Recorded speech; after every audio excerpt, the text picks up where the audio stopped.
Chandrayaan-2 was another big mission which we were all aiming to land, soft landing on the moon, South Pole. So that time when Modi ji ne, had come to ISTRAC, so we had made a lot of arrangements at ISTRAC. The most important point I would like to bring here is he wanted to spread this scientific knowledge to the younger generation. So we had arranged the children from all over India. I think from each state there were 2 or 3 students who had come to ISTRAC Bangalore to watch this landing event. And we had made all arrangements for the school kids to stay at ISTRAC within the campus.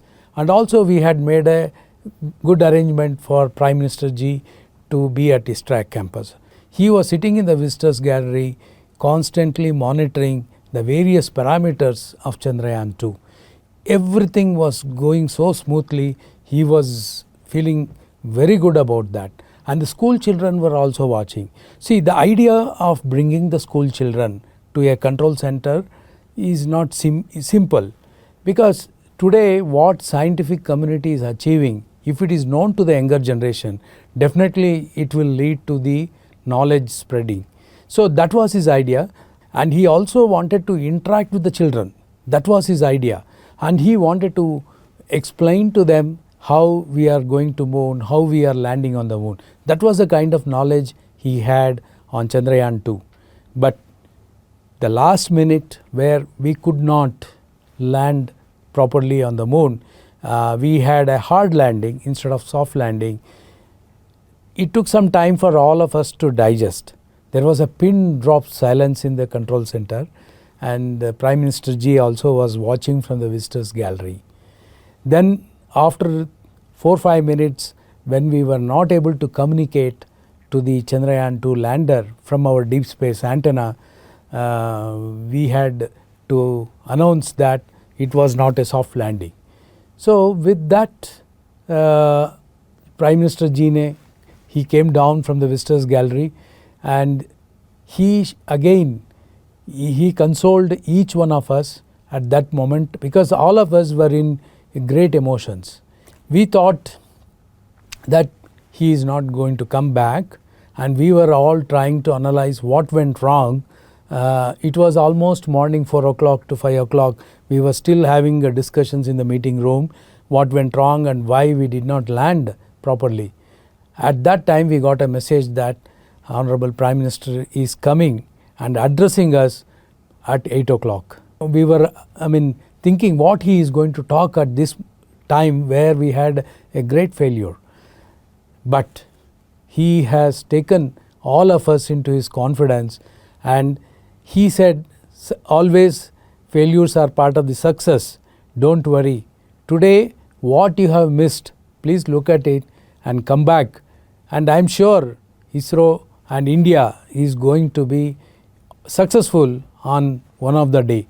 So that was the kind of assurance he gave, and even he patted our former chairman and said, don't worry, keep working and see what went wrong and bring back Chandrayaan-3. Chandrayaan-3 landing, which happened on 23rd August, he was watching live from South Africa. So when we landed on the moon, our chairman announced that India is on moon, and immediately our Honorable Prime Minister waved the flag and continuously he clapped, and the entire control center was a big area of joy, I can say.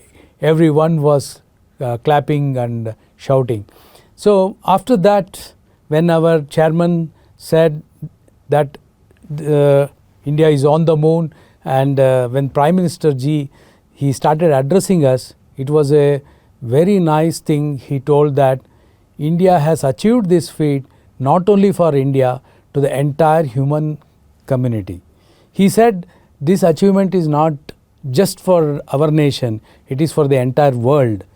So he also said that this scientific data, whatever we get from this landing and rover, whatever data we collect, will be available for the entire humanity for analysis. And he also said that this is a not just a success, it is not only India has to celebrate it, the entire world has to celebrate. So that is how he took this success to the entire world, not just by India alone or ISRO alone. Is in 2014, after our Mars orbiter mission success, and subsequently we had few launches, and then he had thought that space is going to be a real game changer for our nation. In fact, he arranged a conference in Delhi inviting all the ministries and inviting the people from ISRO and giving them the knowledge of what space can do. Whether it could be agriculture, it could be oceanography, it could be remote sensing, all ministries were brought into one forum, and there was a conference held for 2 days to educate all the ministries that what is the amount of results, or what is the amount of data what we can get from space can be so useful.